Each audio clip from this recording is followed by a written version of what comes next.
Hi guys, it's Melissa from Learning Able to Homeschool, and today I just wanted to take a moment and share with you our version of the Workboxes. Lots of homeschool families use these, and I just kind of did it to made it a way for it to work for our family. It's not how the book specifies, but it does work for our family. And mainly the reason I did it, we're doing it, is because it helps him track where he is, and it's a better solution than what we had last year. So we're just going to run down and show you what it's all about. Above it, we do have all of our art supplies as far as markers, crayons, scissors, glue, watercolor, and color pencils go. And I do want to show you that on each basket there is a picture and the word, what is in the basket, so there's no confusion about what goes where, and all of them are like that, as well as his work boxes. All of his work boxes also say this: math, spelling, and they have a picture that corresponds: reading, language arts, science, and history. And they are in the order that they go. Math is first, spelling is second, reading is third, language arts is fourth, science is fifth, and history is sixth. We do not do science and social studies every day. In fact, we do science on Tuesdays and Thursdays, and history we do on Monday, Wednesdays, and Fridays. We may switch it up a bit here and there. If he's really into a project we're doing in science, we may just add another day in there, but we kind of don't really have a lot of time. Our main focus this year is definitely the reading and the math, so that's why we just spread these two out. But you don't have to do every subject every day, as most of you already know. So again, like you probably already know, when he's done with the first lesson he's got to do, or whatever activity for math we're doing, it's Velcroed. He would take it from the left side, put it on the right side, and that lets me know that he is done and ready to move on to the next step. This teaches time management skills as well as life skills and organization. So that's always great, because we could definitely use plenty of that at my house. Nonetheless, in his math drawer, we just have a couple of flashcards, multiplication, 100 charts. There's some Abeka graphs back here that we utilize from time to time because they're colorful and pretty and we like them. There's a worksheet in there. I always keep dice in here. It's just an extra way for him to count. He's very visual, so stuff like that is always helpful. So that's in the math drawer. In the spelling drawer, we have some, I call them letter tiles, blending sounds, consonants, and we have vowels in here. This is just for if he has nothing better to do, he can do these. But I also have some magnetic ones that I just made.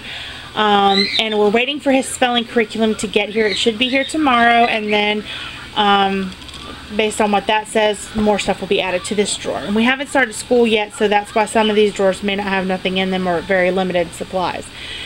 The next one is his reading drawer. We have a couple of books in here, fairly easy books for him just to look at. He loves Scooby-Doo, so they're just in there. And these are great as they talk about, like this one is plurals. We have like short I, short A, short E, O, U, soft C and G, where's ED ending, NG ending, R blends, L blends, S blends, and final E, just, you know, so you can kind of see. And a lot of people have been asking me about this, so I'm going to show you really quick. I'm just going to open up this book. The words in here are kind of big, so this may not show accurately what this does, but I will do my best. Well, it kind of does.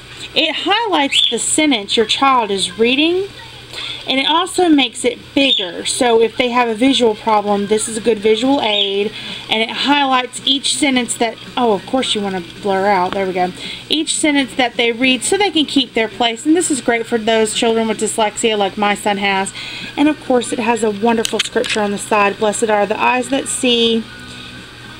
It's Luke 10:23, but my camera's being mean right now and doesn't want to focus, so anyhow, so that's what that is, and we keep that in here. He has another one that doesn't magnify, and it's orange, and we just use it whenever he needs to, but he really likes to use this one, and it's kind of chunky, so it's good for those fine motor skills that he lacks. And we don't have anything in our language arts yet because we do notebooking for language arts, and occasionally a lap book here and there. We also do a notebooking for our reading as well, and we're doing the Magic Treehouse series right now.